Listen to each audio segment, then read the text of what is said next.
Bonjour, chers étudiants. Nous allons aborder le chapitre 4 réservé à l'isomérie optique. Et nous allons commencer par définir une activité optique. Alors, on dit qu'un composé est doué de pouvoir rotatoire ou encore optiquement actif lorsque traversé par un rayon de lumière polarisée plane, il provoque une rotation du plan de polarisation de ce rayon, soit d'un angle alpha, soit d'un angle moins alpha. L'appareil qui permet cette mesure est appelé polarimètre. Alors, on va expliquer par la suite donc l'expérience utilisée pour pouvoir calculer le pouvoir rotatoire d'un composé ou d'une molécule optiquement active. Alors, l'expérience se fait donc après avoir préparé notre échantillon, c'est-à-dire le produit, soit il est solide ou liquide. Donc, on va calculer la concentration du produit dans un solvant et on va mesurer, c'est-à-dire le pouvoir rotatoire de ce produit via le principe suivant. Alors, une source émet une radiation monochromatique non polarisée où toutes les ondes vibrent dans un plan quelconque. Après traversée du prisme polariseur, la lumière est polarisée. Donc, seules ont été transmises les ondes vibrant dans un plan parallèle, les autres ayant été éliminées. Alors, ce rayon de lumière polarisée traverse alors un tube 5 qui contient la solution de produit à analyser, c'est-à-dire qu'on avait préparé auparavant. Et puis, est analysé par un prisme analyseur.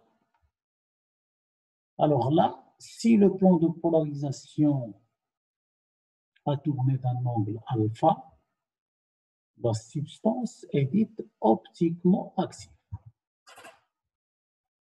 La mesure de l'angle de rotation alpha, alors excusez-moi pour, donc ici c'est alpha, là aussi, permet de définir le pouvoir rotatoire spécifique caractéristique d'une substance dite optiquement active à une température donnée et pour une longueur d'onde donnée. Alors la relation est donnée donc alpha en fonction du T et de lambda, LE, LC. Donc alpha, donc il est mesuré en degrés, L l'épaisseur en décimètres, c'est la concentration en grammes par millilitre du produit que nous avons préparé. Alors si la déviation est à droite pour l'observateur, la substance est d'extrojure et le pouvoir rotatoire est compté positivement. Lorsque la déviation est à gauche, la substance est lévogure et le pouvoir rotatoire est compté négativement.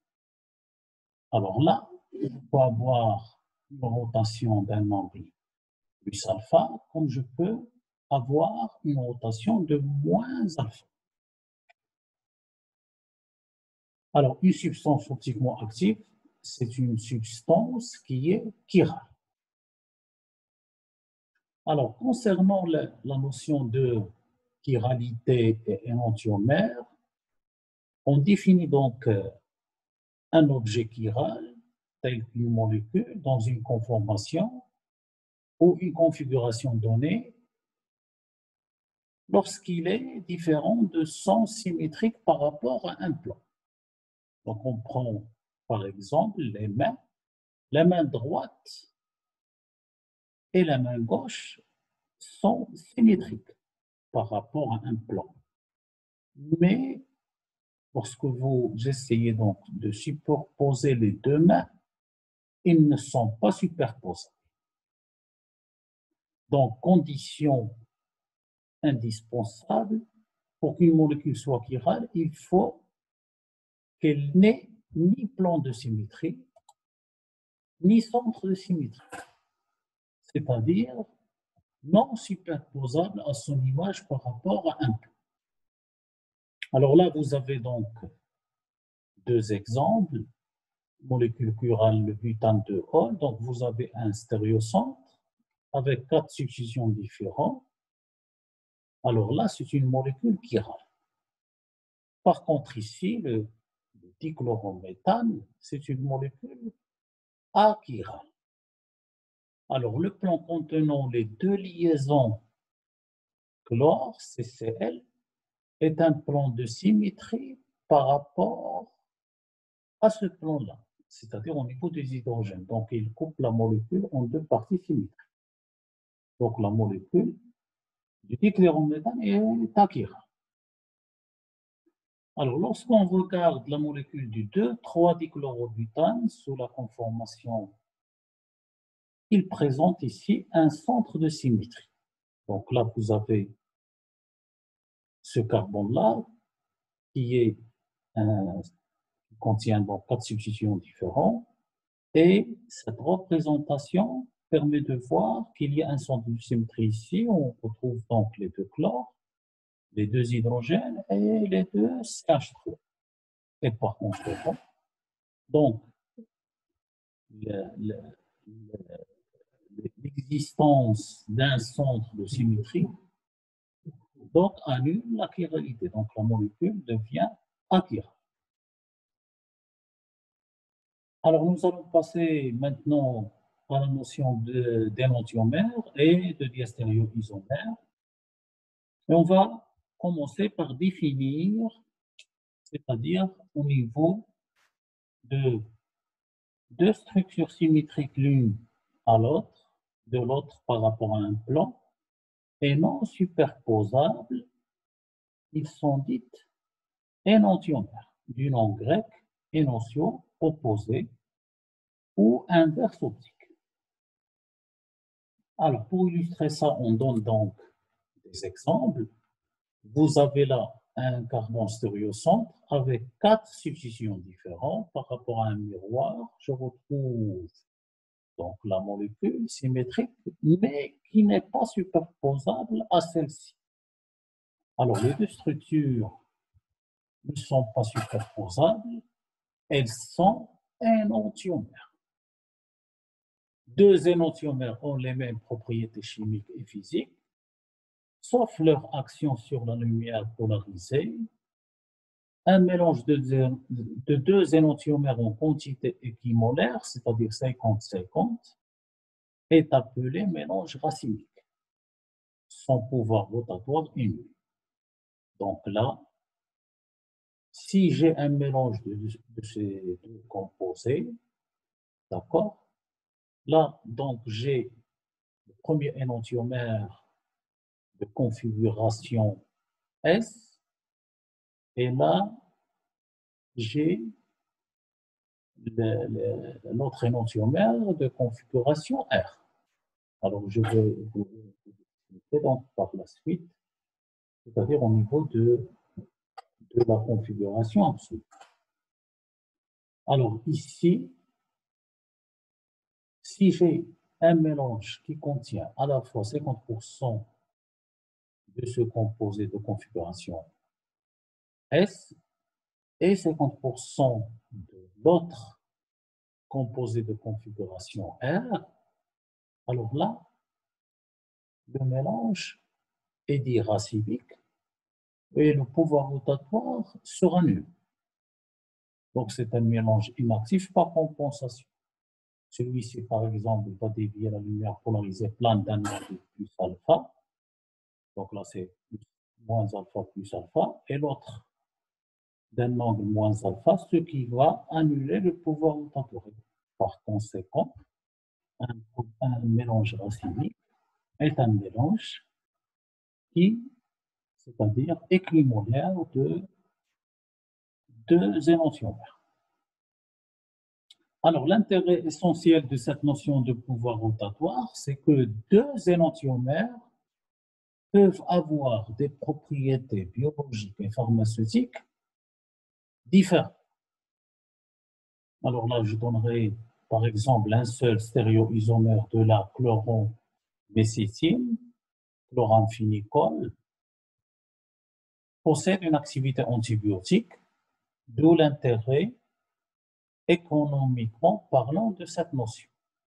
Alors là, donc seul le stéréoisomère RR est actif, alors que le SS ne l'est pas.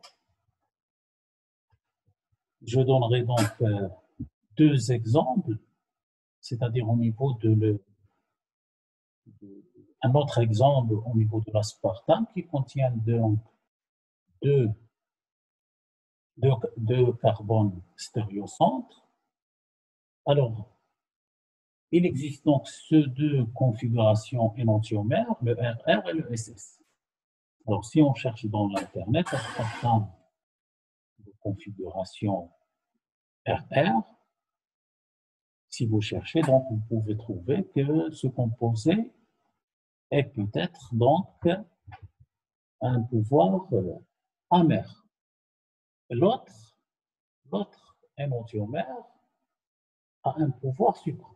Donc les propriétés, vous voyez très bien, c'est-à-dire la configuration joue un rôle important au niveau, c'est-à-dire des activités que possèdent les molécules. Alors, nous allons passer donc maintenant au type de composés optiquement actifs. On va voir les cas de composés à carbone asymétrique. Alors, plusieurs arrangements atomiques peuvent rendre une molécule asymétrique. Le cas le plus courant est celui d'un atome de carbone portant quatre substitutions différentes. Un tel carbone est dit asymétrique, qu'on note avec C étoiles. D'autres composés peuvent être chirales sans posséder un carbone asymétrique tel que les aléniques et les spiraniques. Alors, le cas des composés aléniques, donc il n'y a pas de carbone asymétrique, mais la structure de la molécule est de sorte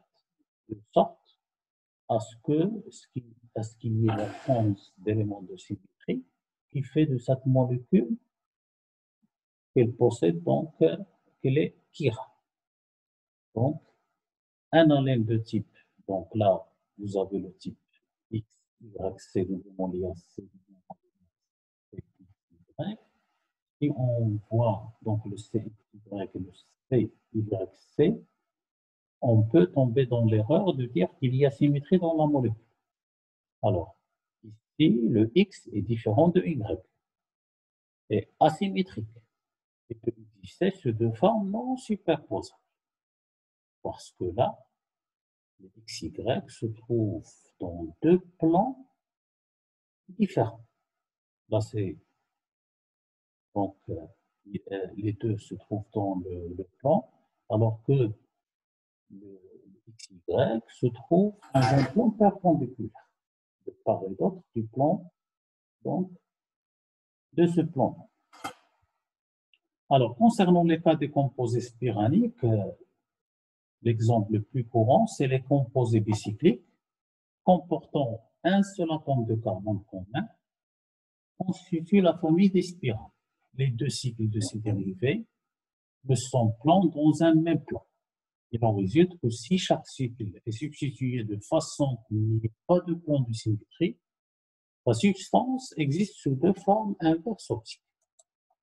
Et là, on peut c'est-à-dire le voir clairement si on le fait avec les modèles moléculaires. Ce cycle-là reste perpendiculaire à celui-là. Donc, deux cycles dans deux plans différents. Un cycle dans le plan et l'autre donc perpendiculaire. Donc ici, pas de plan de symétrie, non superposable. Donc, ils sont optiquement actifs. Alors, nous abordons maintenant la représentation de Fischer. Et là, je vais vous donner donc les règles à suivre pour faire une bonne représentation.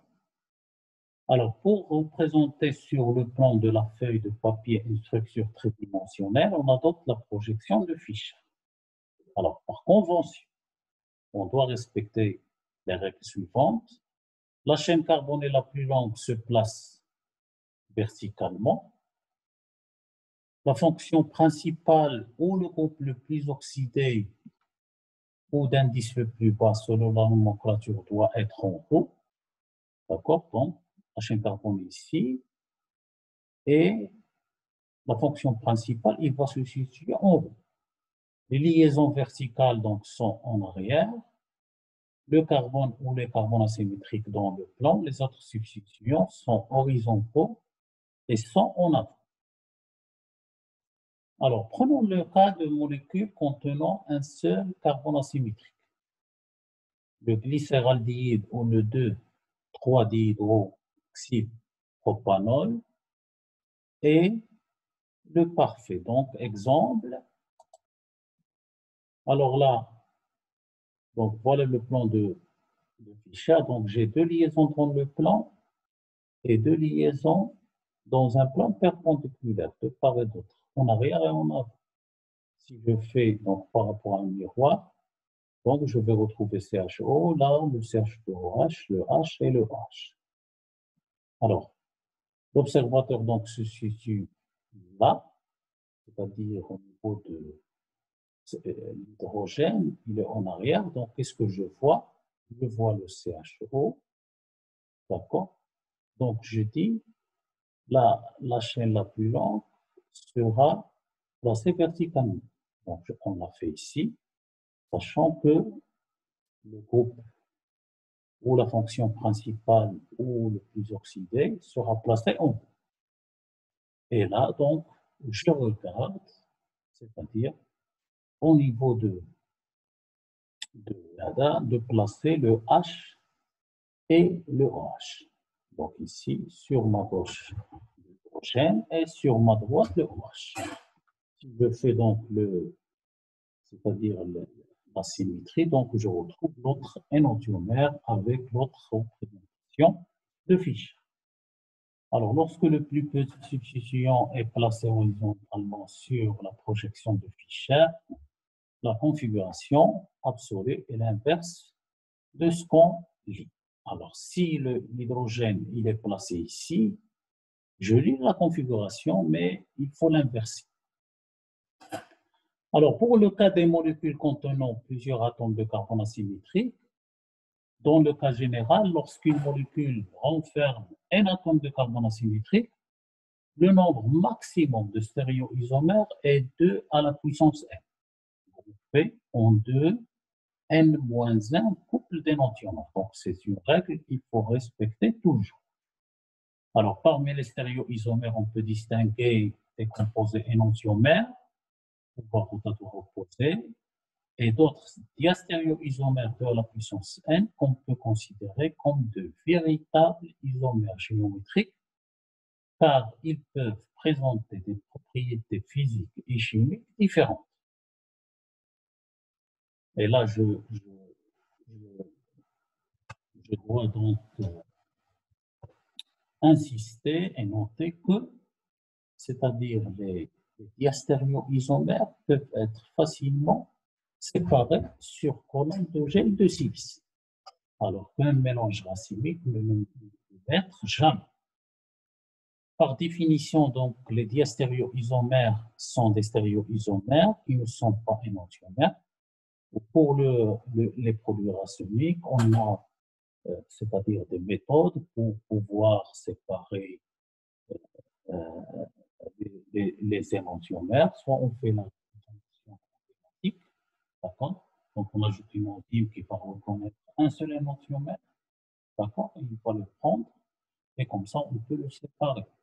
Soit on fait la synthèse asymétrique, c'est-à-dire faire une synthèse à partir d'un produit optiquement actif. Alors, par définition, les diastéréoisomères sont des stéréoisomères qui ne sont pas énantiomères. Ils ne sont pas énantiomères, c'est-à-dire qu'ils ne sont pas des molécules qui c'est-à-dire image par rapport à un miroir. Alors, quand des molécules contenant de carbone asymétriques, le 2, 3, 4 trihydrobitanal, alors ici, donc, vous avez les 4 ici représentés, donc représentés en perspective, en Newman, et puis en Fischer. Donc, voilà en perspective, je retrouve les deux paires d'énantiomères. Et là, donc, je regarde les deux, c'est-à-dire les deux paires d'énantiomères représentées cette fois-ci en projection de Newman. Et je termine donc par la représentation des Fischer des 4 stéréoisomères. Alors, il est à noter que pour érythro, donc on a une superposition maximum des substitutions identiques liées au carbone asymétrique, ou en projection de Fischer, les groupements semblables sont face à face. Alors là, dans Fischer, donc, vous avez OH, OH, donc ils sont face à face. Voilà, donc c'est érythro. S'ils sont de part et d'autre, alors là, c'est le trio, superposition minimum de ces substitutions, les groupements semblables sont opposés. Donc là, vous avez un hydrogène opposé avec un hydrogène, OH avec OH, donc c'est trio. Et là, donc OH, de part et d'autre du plan. Donc, ce sont des configurations de. Donc, c'est trio, c'est-à-dire de forme trio.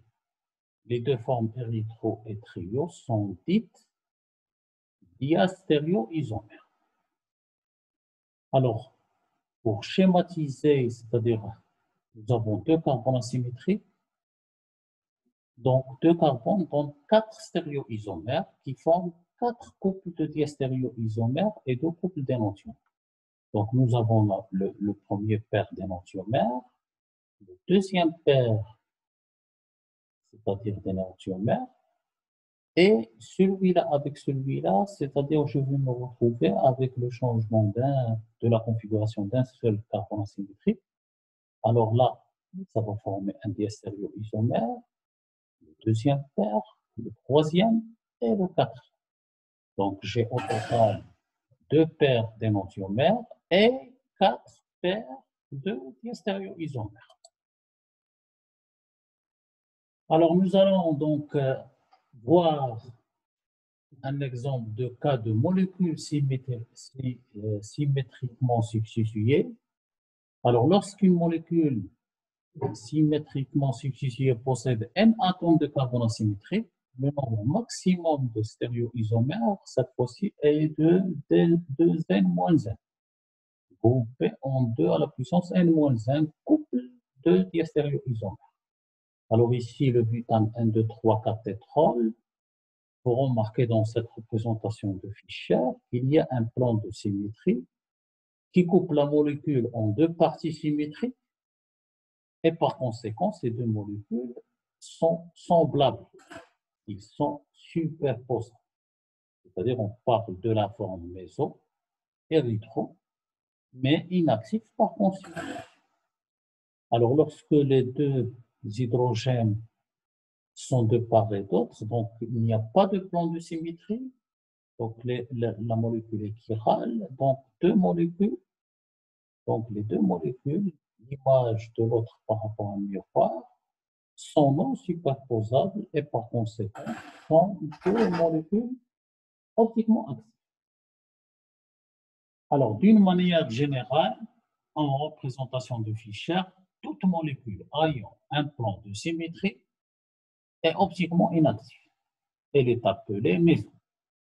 Chacun des 2 atomes de carbone asymétrique porte des substitutions identiques.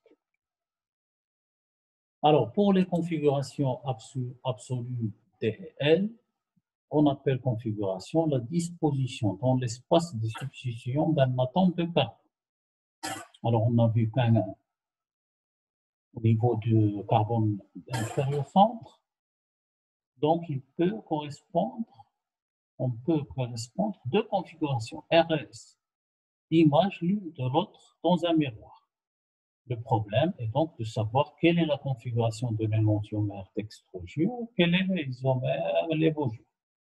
Les difficultés sont grandes car il n'y a aucune relation entre le pouvoir rotatoire et la configuration absolue. Donc, pas de relation.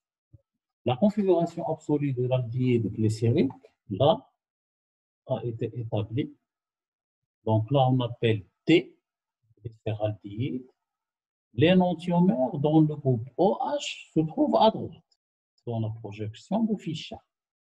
On dit que la molécule appartient à la série D.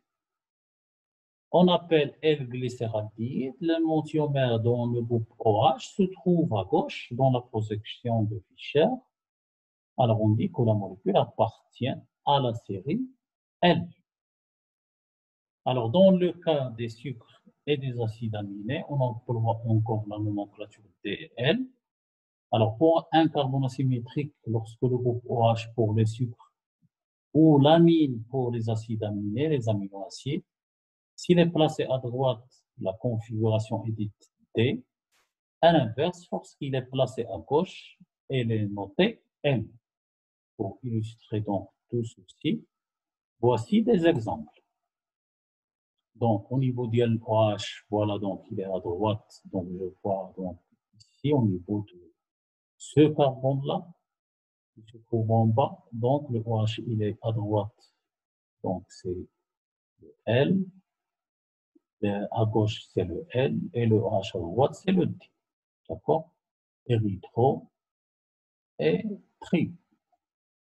Donc, érythro. Donc, je vais voir par rapport aux deux atomes de OH. Alors ici, donc, le OH ici se trouve à droite dans le cas de glucose, donc c'est le D-glucose. Dans le cas des alpha-aminoacides, ici c'est alpha, l'appartenance à la série est déterminée par la position de NH2 sur le carbone asymétrique porteur de la fonction acide. Alors ici, l'amine se trouve à droite dans la représentation de Fischer, donc c'est la D-série. D'accord? Ici, le OH, le NH2 se trouve à droite, alors que le OH ici se trouve à droite. Donc, c'est la L triol. Alors, voilà donc, j'ai terminé donc le chapitre 4 réservé à la configuration. Je vous remercie pour votre attention.